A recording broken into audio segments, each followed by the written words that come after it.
গুরু মন্ত্র গুরু দীক্ষা যদি না পাওয়া হয় তাহলে নাকি কোনো পুজো অর্চনা, কোনো যজ্ঞ, কোনো দানের ফল পাওয়া যায় না।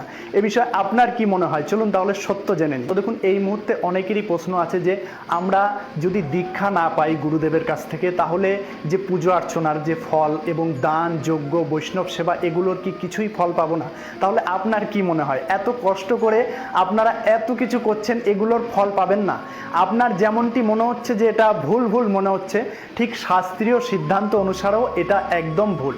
যারা এরকম রটাচ্ছে যে এরকম দীক্ষা না পেলে এরকম সমস্ত কিছু যা করবেন সমস্ত ফল বৃথা, এগুলো একদম ভুল। এ নিয়ে আপনারা একদম চিন্তা করবেন না।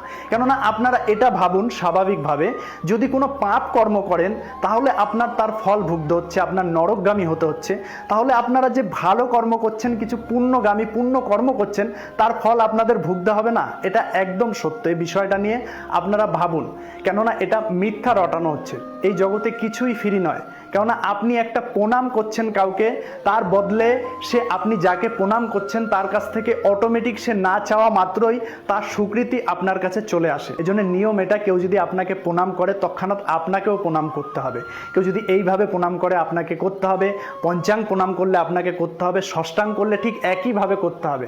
কেননা তা না হলে আপনার অটোমেটিক স্বীকৃতি তার কাছে চলে যাবে। এটাই সিদ্ধান্ত শাস্ত্রীয়। এজন্য যেমন বড় বড় যারা সাধু মহন্ত দেখছেন যে তাদের প্রণাম করছি, তারা করছে না, কেননা তাদের সামর্থ্য রয়েছে, তারা ফ্রি নয়। আমাদের কাছ থেকে যেগুলো দান ধ্যান পাচ্ছে, আমরা দিচ্ছি, তার পরিণামে তারাও তাদের স্বীকৃতি আমাদের দিচ্ছে। তাই এটা সাধুরাই পারে। তারা যদি স্বীকৃতি তাদের দিয়ে দেয়, তাদের আবার ভগবানের কৃপায় অটোমেটিক তাদের সমস্ত কিছু চলে আসে, তারা সাধন ভজনের মাধ্যমে। কিন্তু আমরা সাধারণ মানুষ তো তুচ্ছ, আমাদের কাছে স্বীকৃতি কোথায়? আমাদের সেগুলো সাধুদের কাছ থেকে প্রণাম করে, শ্রদ্ধা করে তাদের কাছ থেকে নিতে হয়। তাই এই বিষয় নিয়ে বৃথাই আপনারা চিন্তা করবেন না। কেননা গুরুদেব দীক্ষা না পেলে এগুলোর ফল পাবেন না। আপনি যা কর্ম করছেন তেমন ফল পাবেন, এটা আপনাকে নিশ্চিত। গুরুদেব ভগবানকে পাওয়ার জন্যে, আমরা যে ভগবান প্রাপ্তির জন্য গুরু দীক্ষার প্রয়োজন। এজন্য আপনারা যে এই সাধন ভজন করছেন, পুজো অর্চনা, দান, যজ্ঞ, এর দ্বারা ভগবান প্রেরিত, আপনাকে তখন মনের মধ্যে প্রেরিত করবে ভগবান যে দীক্ষা নেওয়া উচিত। তখন আপনারা দীক্ষা নেবেন এবং ভগবান সদ্গুরুর খোঁজ আপনাকে দেবে। যে আপনি ভালো কর্ম করছেন তার ফলস্বরূপ আপনাকে ভগবান সদ্গুরুর খোঁজ দেবে। সেই সদ্গুরুর দীক্ষা প্রাপ্ত হলেই তার দ্বারা আপনি ভগবান প্রাপ্ত হবেন।